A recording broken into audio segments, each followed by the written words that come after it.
On-field reporter Sarah Perelman is standing with Shawn Armstrong. Hello, Sarah. Hey, Rob, thank you very much. Shawn, you're back in Cleveland, the team that drafted you. You spent some time here. What's it been like for you being back in the city? You know, it's cool to come back to the place where I made my Major League debut and get to hang out and see some of the guys over there. And, you know, just to kind of get to go back to the spots that I really love here in Cleveland, to eat and coffee and, you know, all that kind of stuff. But, yeah, it's a pleasure being back here where, you know, everything kind of got started. Is it safe to say your probably most fond memory was 2016? Yeah, absolutely. I mean, even though I wasn't really a part of the playoffs with them, but, you know, being able to see them and be a reserve for those guys and then getting the ring in 2017, and, yeah, it was a very special moment, especially since they weren't in the World Series for such a long time.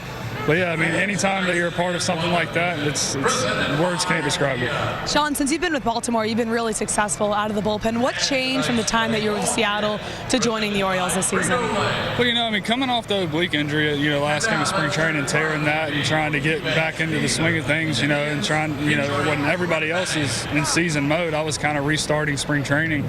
But, you know, I got the opportunity to come here and working with Burkell and everybody else here. It's, you know, it's been really working out for me. And I just trying to attack the guys, get ahead, and pound the strike zone, which is what all these guys are asking me to do. And then, you know, just trust my stuff and just go right after guys. You were optioned 21 times, you told me. That you could obviously relate to a lot of these younger guys in the bullpen. Do you feel that part of your role is to help them grow as players and where they're going through a time where they're going back and forth from AAA or the minor leagues and up and down? Oh, yeah. I mean, anytime they have questions and anytime that you have the answers, I mean, I just try and, you know, give them my experiences, kind of the way I, you know, worked through all that stuff and then relied on the older guys over there that I was with, Cody Allen, Andrew Miller, Brian Shaw, like all those guys did a really good job helping me. And Givens has done an incredible job with the young guys here, helping them, you know, explaining hitters, situations, like all that stuff. And not only the younger guys, he's doing the same thing for myself. So, I mean, like, I go to him asking how to attack certain hitters like LeMahieu the last series. Like, I've never faced him.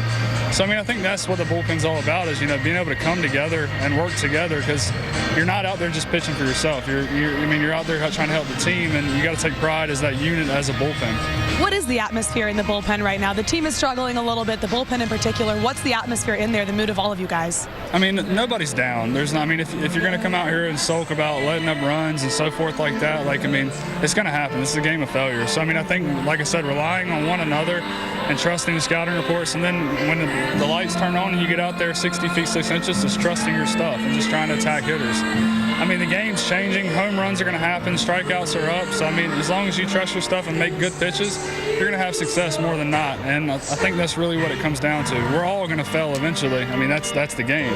So, I mean, as long as you trust that, and once you come off the baseball field, let the results kind of go away and move on to the next day. That's the biggest thing that Cleveland taught me when I was with them.